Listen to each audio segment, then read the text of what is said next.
Ousmane Sonko ñun ñii. non ñëg boobu noonu. lu ñun la gën a respecté que ñoom. ñëg bi dafa am. dafa am la. mais Aïssatou lu tax ma génn fii nii benn directeur général si ñoom ñoo ma doon woo. tu vois.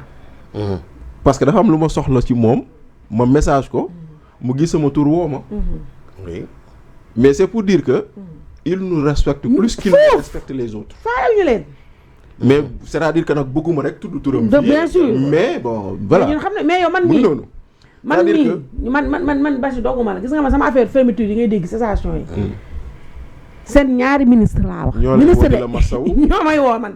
am naa ñetti DG ci ñoom. ñoo xam taal nañ sant ñëw fii sama kër seet si ma. ñetti DG yu Pastef en activité. tale laay waxee. ñaari ministre. waaw woon nañu te faalaw ñu leen ñoom. ndax ñoom ay mbarkata lañu. waaw Aïssatou baax na léegi man li ma ci man li may xaw a inspiré rek.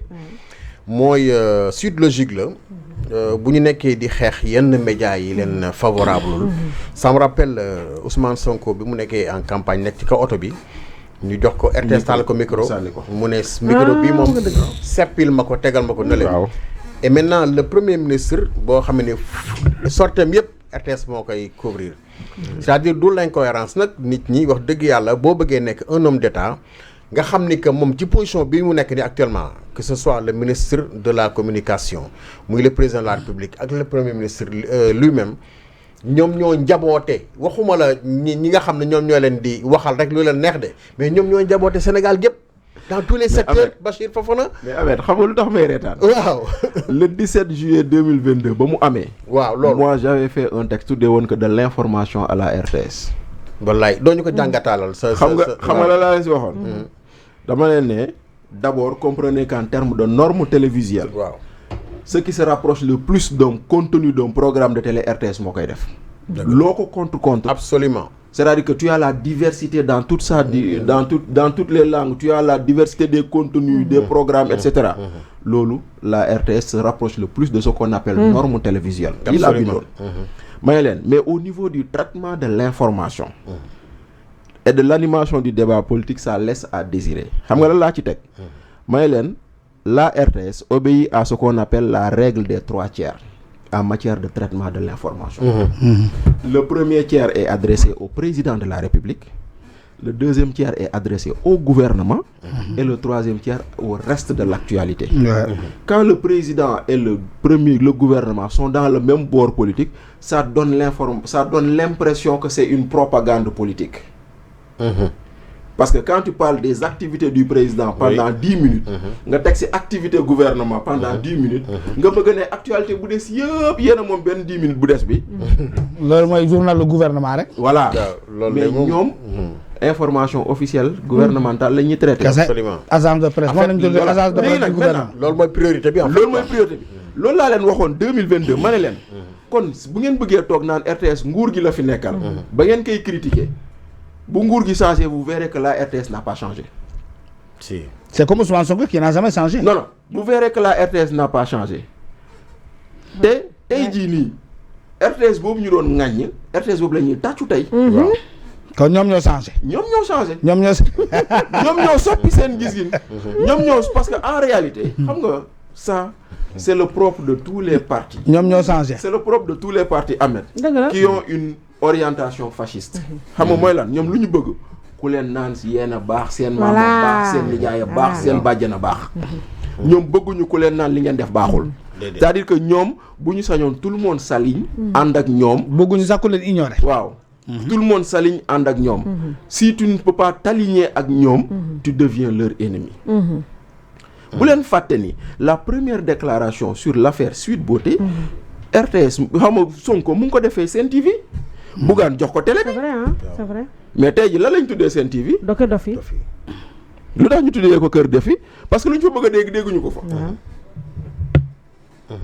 lu ñu fa bëgg a dégg dégguñu ko Kër Dofi. ba mu nekkee Kër Dofi terewul ñoom foofu lañ demoon. mais Bachir j'aimerais bien foofu te poser une question. waaw Dofi lekkatu leen Kër Dofi de. léegi parti Dofi la ñu am moo di Cheikh Tidiane moo di est-ce que tamit média yi.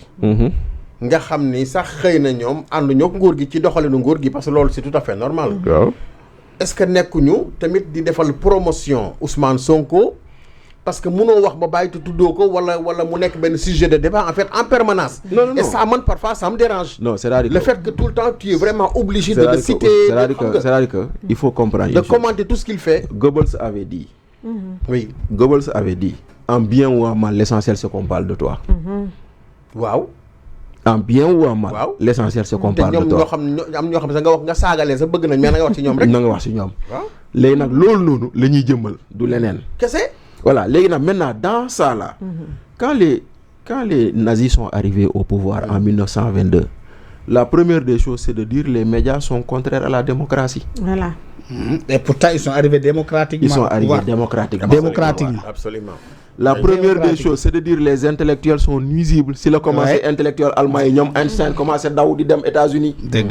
Donc, c'est-à-dire que c'est pas les mêmes proportions, toutes choses n'étant pas égales ici à par ailleurs. Mais, tant que yoy xawa jëm. Donc, à défaut de contrôler les médias, on les empêche de fonctionner. De fonctionner quoi. À défaut de pouvoir dire aux médias top les ñu, on les ferme. Non, mais madame, il y a tellement de choses à dire. Hein. Il y a le pétrole, il y a le gaz, il y a le truc, il y a le nangam. Mais donc, parce que tu es obligé de top petit ben Azura Fall, di ci wax top petit ben nangam, parce que madame, ñi lay suivre sax day mel loolu lañuy bëgg dégg en fait. Mais actuellement, on est obligé de parce que xam nga defaat tamit c'est la situation qui nous parce que xam nga Sonko avant mu nekk lu mu nekk, les gens n'en parlent pas. Mais ba mu doon ba taxawé di am envergure bu mu am c'est presque obligé aujourd'hui il y a quand même une grande médiocrité si tu débat. Malheureusement c'est une grande pauvreté du débat, mais c'est voulu. C'est fait à dessein. Suivre ce plateau. Wow. Moi, il s'inspire de ce qui se dit ici.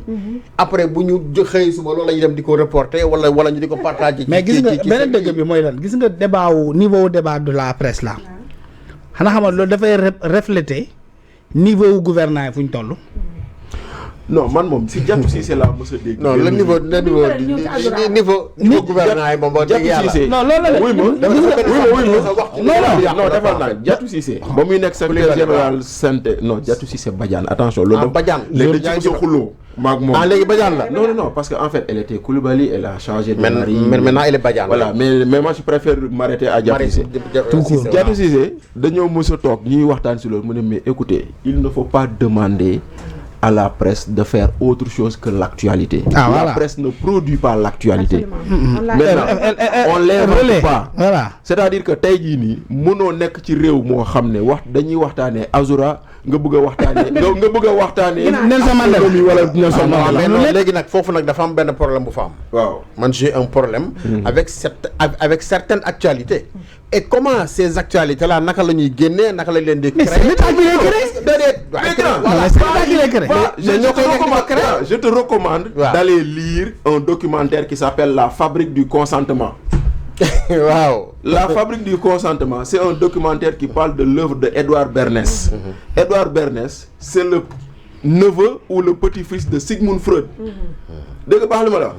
Edouard Bernays, c'est celui qui a eu à mettre en pratique ce que Gustave Le Bon avait théorisé dans son livre qui s'appelle La psychologie des foules. Ouais. Bon, tu comprends parce qu'il y a des gens qui sont là pour fabriquer, façonner l'opinion sur une orientation. Parce que c'est simple. Maintenant, des fois, les médias, sans le savoir, chaque jour, je vois si un journaliste, des fois, je vois si une interview, un journaliste, parce que Pastef day créer un élément de langage. Ah oui. Journalistes top du reprendre sans pour autant se rendre compte que c'est des éléments de langage. Je vais donner un exemple. Dernier, tu es sur un bon tempo. Récemment, qu'est-ce qu'on nous dit? Que le gars ne prend plus son salaire. Et c'est la presse qui le reprend textuellement comme ça.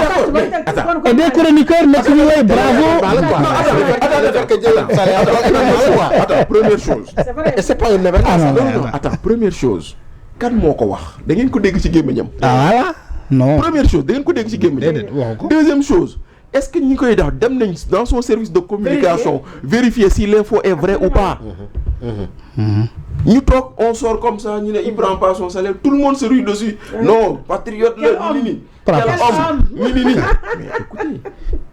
Donc on doit s'interroger d'abord sur la véracité de ça. De l'origine du contenu. De l'origine. Maintenant, après, deuxièmement, waaw. si on s'interroge sur ça, il faut passer à l'étape suivante. Mais ça, on l'a appris avec Moustapha Niasse, ministre des Affaires étrangères. waaw.